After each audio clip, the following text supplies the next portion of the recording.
એક જોરદાર નારાથી આપણે આપણી વાતની શરૂઆત કરીએ, કારણ કે આ રાજનગર ચોક છે. આ રાજનગર ચોક ઇતિહાસ બનાવવામાં સમજે છે, ઇતિહાસ લખવામાં સમજે છે. એટલે એક જોરદાર નારાથી મને પ્રત્યુત્તર જ્યારે મળશે ત્યારે હું મારી વાતની શરૂઆત કરીશ. બોલો ભારત માતા કી જય! ભારત માતા કી જય! જય જવાન જય કિસાન! જય જવાન જય કિસાન! આભાર રાજનગર ચોક. દોસ્તો, આજની આ વિજય વિશ્વાસ સભા વોર્ડ નંબર 8 ને આંગણે અમારી આમ આદમી પાર્ટી દ્વારા અહીંના હજડબમ તમારા મજબૂત 4 ઉમેદવાર તમારી સમક્ષ તો આપ્યા, આપ બધાએ તો જોયા. પણ આજની આ સભામાં એવું તે શું છે કે આટલી બધી જનમેદની ભેગી થઈ છે? આજની આ સભા જરૂરી શું છે? સભામાં ઉપસ્થિત રહેવું જરૂરી શું કામ? એની 2-4 વાત કહીને હું મારી વાત પૂરી કરીશ. સૌથી પ્રથમ તમારા વિસ્તારના અને અમારી પાર્ટીના મજબૂત આગેવાન એવા ભાઈઓનું ઉદાહરણ કે જે દેશમાં ફક્ત ને ફક્ત કોઈ પાર્ટી સ્ત્રી સશક્તિકરણના નામ ઉપર વાત કરતી હોય તો એ ભાજપ છે, એ માનું છું. પણ એ માત્ર વાત કરે છે, પણ અમારી પાર્ટી સ્ત્રીને કઈ રીતનું સન્માન વધુ ને વધુ મળે એ તરફની અમારી હર હંમેશ પ્રયાસ હોય છે. એવા અમારે મનીષાબેન અને અન્નપૂર્ણાબેન. દોસ્તો, વાત મારે ઈ કરવાની છે આજે કે રાજનીતિમાં આવું શા માટે પડ્યું આ 4 યુવાનોએ? આમ જુઓ તો ચારેયનો પરિચય આપણે આપીએ. એમના પરિવાર સાથે સારો એવો બિઝનેસ હતો, સારો એવો વ્યવસાય હતો, આવક સારી હતી, ઘર મકાન પોતાના હતા. પણ રાજનીતિમાં આવું શું કામ પડ્યું? દોસ્તો, જ્યારે કોઈ વાત એ હૃદય ઉપર ચોટે અને હૃદય ઉપર વાત ચોટીને મુદ્દો બને અને એ જ્યારે વાત એ મુદ્દાને સરકાર સમક્ષ લઈ જવું હોય ને, એવી પ્રાથમિક દ્રષ્ટિએ આપણે જ્યારે મનમાં પીડા ઊભી થાય ને ત્યારે દોસ્તો રાજનીતિમાં પગલાં ભરાય છે. એવા હજારો લોકોને આપણે જોઈએ છીએ કે રાજનીતિમાં માત્ર ને માત્ર ફોટો પડાવવો, સભાઓમાં ભાષણ આપવા અને માત્ર ને માત્ર ખોટી વાતો કરવી. તમને બધાને ખબર છે ને કોની વાત કરું છું? રાજનગર ચોક ધીમો અને ઢીલો હોય એવો હાલે નહીં. એટલે વાત ઈ કરવાની છે કે આ 4 યુવક અમારે બધાના આગેવાન કે શા માટે પાર્ટી અરે જોઈન તમારા વિસ્તારના પ્રતિનિધિત્વ કરવાની તૈયારી કરે છે. દોસ્તો, કોર્પોરેશનની આ ઇલેક્શન 2024નું આપણે આ વોર્ડ નંબર 8 નું જ્યારે રિઝલ્ટ આવશે ને અરુણભાઈ, ત્યારે 13 વોર્ડના ઉદાહરણ આપવા જોઈએ કે 8 નંબરમાં એવું તે શું થયું કે આખા 13 વોર્ડે 8 નંબરની નોંધ લીધી. બોલો દોસ્તો, આપણે ઉદાહરણ દાખલારૂપ બનવું છે ને? વાહ! વાત મારે એ કરવી છે દોસ્તો કે વાત જ્યારે અમારા 4 ઉમેદવારને જાહેર કર્યા, 4 ની સાથે અન્ય 48 એટલે કે ટોટલ 52 ઉમેદવાર મહાનગરપાલિકાના જાહેર કર્યા, ત્યારબાદ એન કેન રીતે ધાક ધમકી, દબાણ, લોભ, લાલચ આ બધું થયું. પણ આ બધાની વચ્ચે જ્યારે ઈમાનદાર માણસ હોય, એક સામાન્ય વર્ગનો માણસ હોય, કંઈક એની પરાકાષ્ઠા હોય ને પ્રામાણિકતા હોય ને, એ અહીંયા ટકી શકે છે. બાકી ભલભલા એવા સુરા થઈને ભાજપની સામે ફોર્મ ભરાવા ગયા હતા, 15 તારીખ પહેલા ફોર્મ પાછા ખેંચી લેવા પડ્યા. પેલી જીત તો અમારી ન્યા હતી. દોસ્તો, આ બધી વાત શું કામ કરવી પડે છે? આપને બધાને ખબર છે કે મજબૂત હોય ઈ જાય હોય, પણ દોસ્તો રાજનીતિના એ મંચ ઉપર તમે છો, ત્યાંથી આ મંચ ઉપર અમે છીએ. વિચાર કરજો દોસ્તો, અમારા ઉમેદવારોમાંથી કોઈને લાલચ થઈ તો કેવી થઈ? ગાડીઓ આપી દઈશું, બરોબર ને અરુણભાઈ? 25 લાખની ઓફર, 30 લાખની ઓફર, કોઈને ધમકી, કોઈની પાછળ રેકી કરાવે ગાડી પાછળ. પણ એ બધાને હું આ મંચ ઉપરથી એક કાર્યકર્તા તરીકે કહેવા માંગુ છું કે તમારે લોભ અને લાલચ ન આપવાનો હોય, તમારે તો માત્ર ને માત્ર કામ કરી બતાવવાનું હતું. પણ એમાં તમે ફેલ ગયા, નિષ્ફળ ગયા. એટલે અમારા જેવા સજડબમ એના આગેવાન તમારી સામે ફોર્મ ભરાવીને ચૂંટણી લડવા આવ્યા. આ 4 ઉમેદવારને પેલા જોમ જુસ્સાથી તાલીઓના નાદથી વધાવી લો એક વખત. કારણ કે એક તરફ સત્તા છે, એક તરફ ભાજપ છે, એક તરફ એના સત્તાના પોલીસ છે, એક તરફ તંત્ર છે, એક તરફ આખું દળ કટક જેટલું જોઈએ એટલું કાર્યકર્તાની ફોજ, હોદ્દેદારોની ફોજ, અને એક તરફ અમારા ગણાગાંઠા નિષ્ઠાવાન, ઓછા, મુઠ્ઠીભર એવા ઈમાનદાર લોકો કે જે લોકોની વેદનાથી મહાનગરપાલિકા સુધી તૈયાર થયા છે. દોસ્તો, આજે આમના માટે, આમના સમર્થનમાં સભાઓ થાય છે.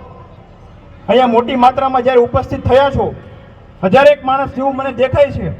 આ સભાનું મૂળ હોદ્દો આપણે 28 તારીખે રિઝલ્ટ આવશે. અરુણભાઈ, મારે એ કહેવું છે કે આ સભામાં દરેક હાજર થયા છે આ બધાય, એના વતી હું એમ કહું છું કે આ વોર્ડમાં લગભગ હવે રિઝલ્ટની વાત જોવાની થતી નથી.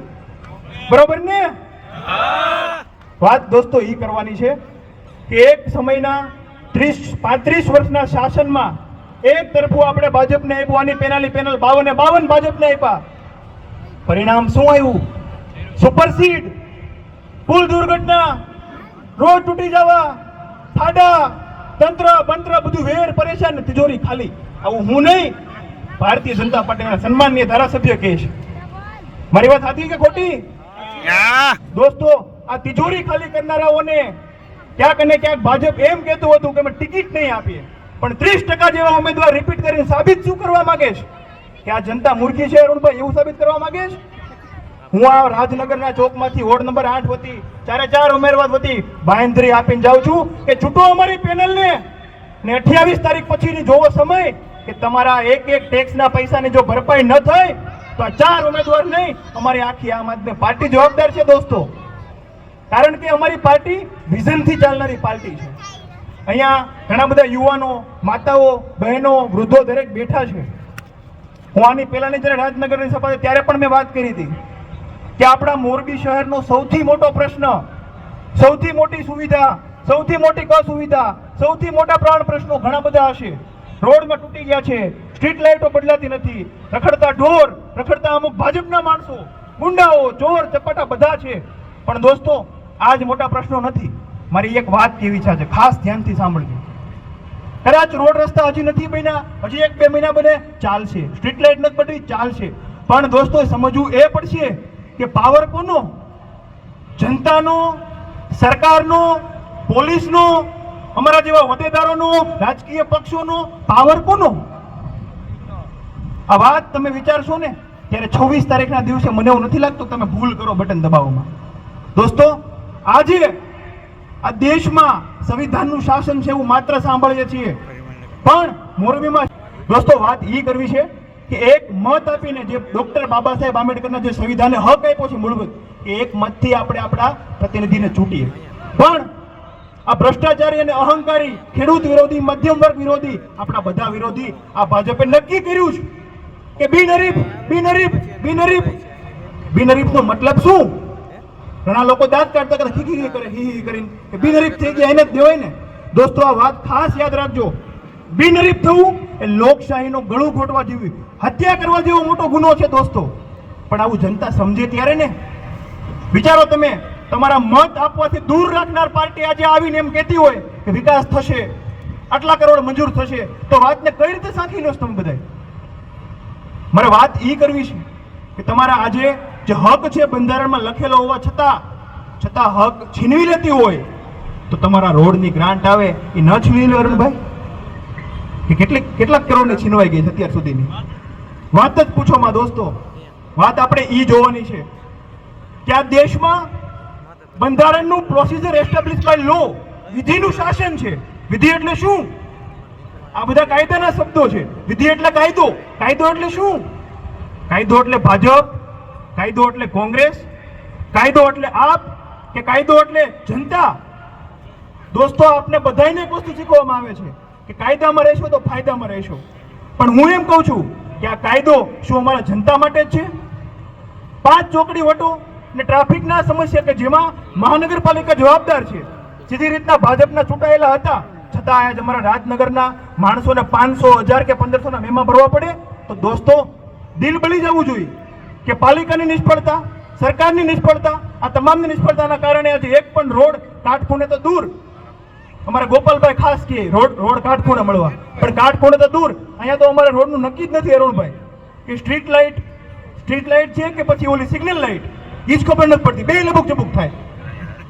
એટલે મારે આજે એ વાત કરવાની છે કે દોસ્તો, હવે આપણે થોડા જાગૃત ન બન્યા તો આ લગભગ છેલ્લું ઇલેક્શન હશે.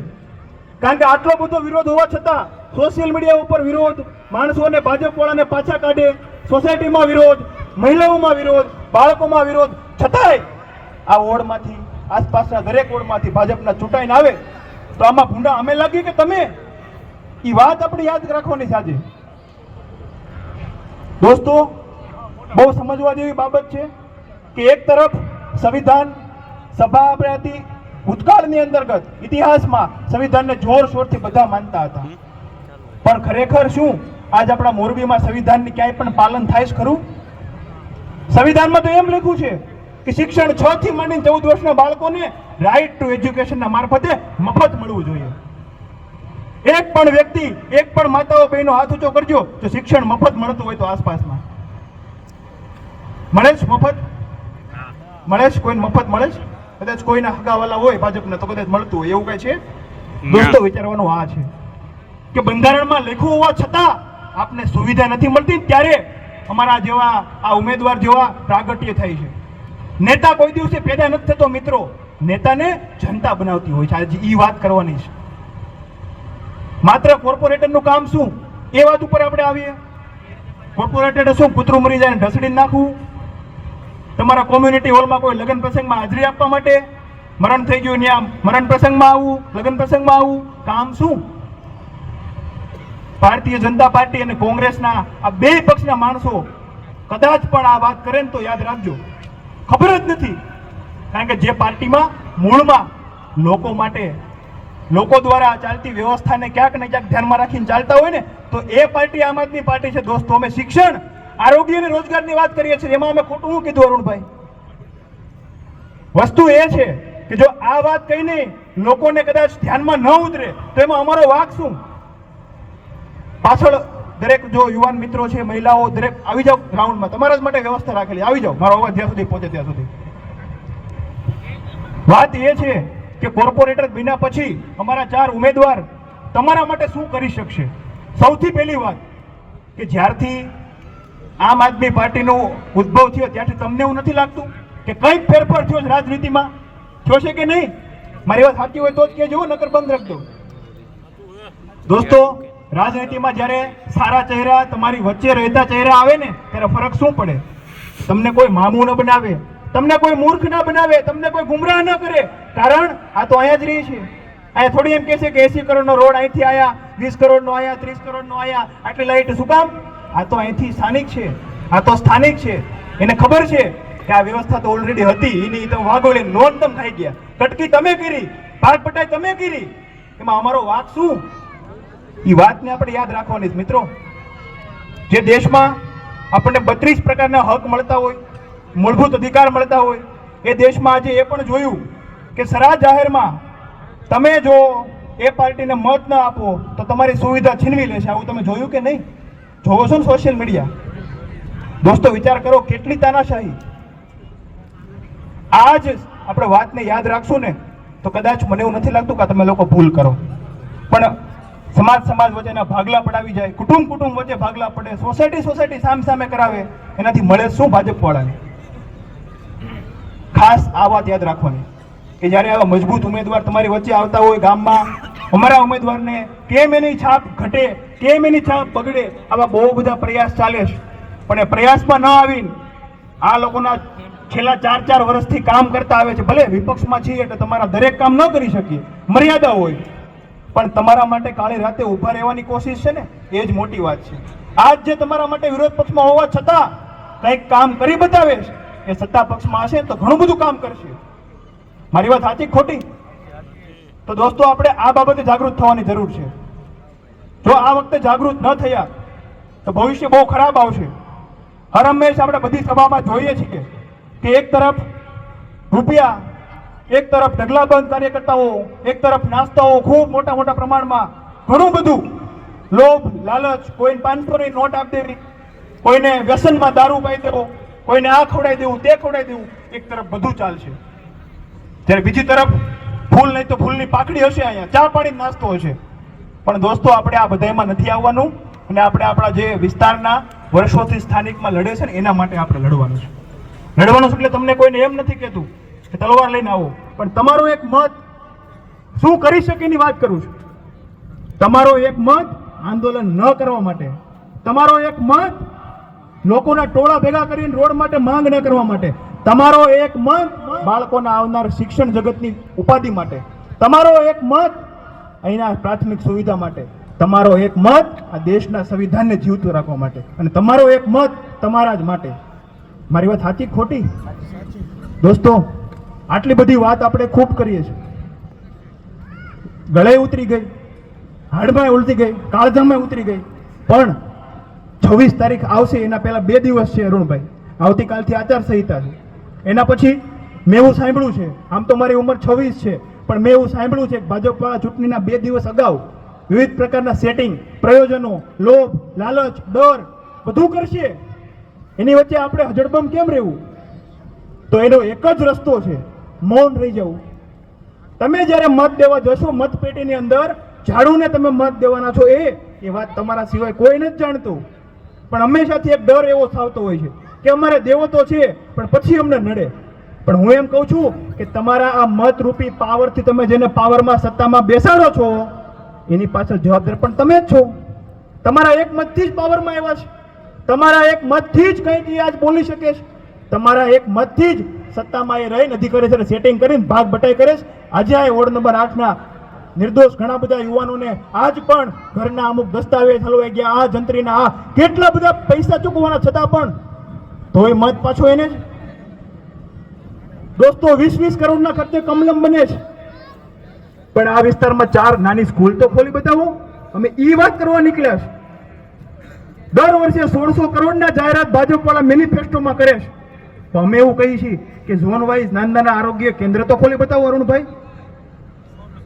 વાત ઈ છે કે જે આજે મધ્યમ વર્ગને કઈ રીતે પેટ ઠરે ને એટલું કરી બતાવો. અમે ક્યાં એવું કહીએ છીએ કે લાખ 2 લાખ રૂપિયા આપી દો? અમે એવું ક્યાં કીધું કે આખા મકાન આપી દો, ફ્લેટ આપી દો? અમે એવું ક્યાં કીધું કે આઈફોન આપી દો? અમે એવું ક્યાં કીધું કે મોટી મોટી ગાડીઓ આપી દો? અમે તો એવું કીધું અમારો હક છે એ તો અમને આપો. હાથી છે મારી વાત? એટલે આ વાત ફક્ત અહીંયા આગળ બેઠા યુવાનોને એને જ નહીં, પાછળ બેઠેલા દરેક લોકોને પણ ખાસ તમને એ જ કહું છું કે આપણે બધા ભેગા થઈને, એક થઈને, સંગઠિત થઈને, એકત્ર થઈને જો યોગ્ય સમયે યોગ્ય વ્યક્તિ માટે મતદાન કરશું તો મને એવું નથી લાગતું કે આ વિસ્તારમાંથી કોઈ પણ પ્રકારની ભાગ બટાઈ થાય. કારણ કે અમારી પાર્ટી કદી ખોટું ચલાવી લેવા માનતી નથી. તમને બધાને ખબર હશે કે અમારી આ મોરબી આમ આદમી પાર્ટી ઘણા બધા સંઘર્ષથી વચ્ચે ચાલે છે. તમને બધા એના તાજના સાક્ષી હશો. પણ એની વચ્ચે પણ અમારી પાર્ટીમાં સતત અપગ્રેડેશન ચાલે છે. કદાચ કોઈ મોટા હોદ્દેદારો જે એના પેટમાં ખોટું છે એ લોકો પણ હોય છે, એને પણ સસ્પેન્ડ કરીને સતત ચાલી રહેવું બહુ મોટી વાત છે. કાર્યકર્તા ઓછા છે, ફંડ કોઈ છે નહીં, એટલે ઘણી બધી વખતોમાં તો વોર્ડ નંબરમાં વિવિધ આપણે સભાઓ કરતા હોય ને તો લોકો એવું કહે કે તમારી સભામાં મજા ન આવે. મેં તો કેમ? તો કે તમારી સભામાં બીજી વ્યવસ્થા નથી. પછી આપણે જાણ્યું બીજી વ્યવસ્થા શું? તો કે આગળ માંડવો, અહીંયા નાસ્તો, અહીંયા પાણી, પાછળ દ્રાક્ષનું પાણી. દોસ્તો આપણે આમાંથી બહાર આવવાનું છે કે આ ગુજરાત, આ ગાંધીનું ગુજરાત દારૂબંધીમાં માને છે, આ સરદાર પટેલનું ગુજરાત દારૂબંધીમાં માને છે. પણ એ જ પાર્ટીના લોકો ક્યાંક ને ક્યાંક દ્રાક્ષનું પાણી પાઈને મત લઈ જાય તો એમાં આપણો વાક કે આ બધાનો વાક? દોસ્તો અમે તો એટલું વિનંતી કરું છું એક 26 વર્ષના યુવક તરીકે, એક નાનકડા અમથા મધ્યમ વર્ગના એક કાર્યકર્તા તરીકે કે થોડા ઘણા જાગૃત થાવ અને તમારા એક મતરૂપી આ લોકો જે ખરેખર તમારા વિસ્તાર માટે કંઈક કરવા માટે આગળ આવ્યા છે, આમનું મનોબળ રાખીને કચાવીને 26 તારીખે મતદાન કરો અને અમારી પેનલને વિજયી બનાવો. આ વાતનો મૂળ આ છે. પણ આવું મોટું કેવું શા માટે પડે? કારણ કે દોસ્તો અમારી પાર્ટીમાં આજે શું કરશો એને વિઝનથી ચાલનારી પાર્ટી છે. 3 દિવસ પહેલા અમે અમારા મેનિફેસ્ટો જાહેર કર્યા. મેનિફેસ્ટોમાં સ્પષ્ટ, કદાચ કોઈને ખબર નહીં હોય કહી દઉં કે અમે લોકોની સ્થાનિક વ્યવસ્થા માટે, લોકોની પ્રાથમિક જરૂરિયાત માટે, લોકોના શિક્ષણ માટે, સ્વાસ્થ્ય માટે, આ તમામ માટે અમે હર હંમેશ જરૂરિયાતમંદોને કામ માટે કેમ થાય એ જ માં અમારી મથામણ છે. મેં 5 દિવસ પહેલા એક સ્ટેટમેન્ટ સાંભળ્યું મોરબીના ચાલુ ધારાસભ્ય કે હવેથી તમારે 20-20 વાળી પાણીની બોટલ પીવાના પાણી નહીં મગાવવી પડે. તો અત્યાર સુધી તમે ક્યાં ગયા હતા? આ વાત પૂછવાની છે. દોસ્તો આ તો આમ આદમી પાર્ટી દ્વારા એક સકળ વિરોધ કર્યો છે એટલે આ લોકોને મેનિફેસ્ટો બહાર પડ્યા. આના પહેલા ક્યારે પણ તમે સાંભળ્યું કે પાણીની બોટલ નહીં મગાવવી પડે, ચોખ્ખા પાણી તમને વ્યવસ્થા એવી કરી દેશું? દોસ્તો મોરબી શહેરમાં પાણી તમને જે મળે છે પાણી કેટલું TDS નું છે એ વાત તો દૂર, આ બધા મોટા મોટા અધિકારીઓ રાખ્યા છે. પાણીની ગુણવત્તા ક્યારે ચેક કરે તો ખબર પડે. ઘરે ઘરે આજ દર 2-3 ઘરમાંથી એક ઘરના કિડની ફેલ, પથરી. આ રોગનું જવાબદાર મૂળ કોણ? એ આપણો એક મત ત્યાં પણ પરિણામ અનુભવે છે. જો તમારો મત યોગ્ય દિશામાં ન જાય તો તમને પથરી મળે, કોઈને કિડની ફેલ થાય, કોઈ માણા ફેલ થાય. જોયું ને તમે? હડકાયું કૂતરું કરડે તમને આ મોરબી શહેરમાં. બહુ જવાબદારીથી કહું છું દોસ્તો. તો પણ તમને આજે એક વેક્સિન મફતમાં નથી મળવાની, યાદ રાખજો. જજો સિવિલમાં કોઈ અનુભવ છે હડકાયું કૂતરું કરડ્યું હોય, ચિઠ્ઠી બનાવી દેશે. પ્રાઇવેટમાં જજો અને 15 થી 20,000ના જે રીતનો કોટેશન પ્રમાણે તમને આપશે. દોસ્તો, આપણે આમાંથી બહાર આવીને ખાસ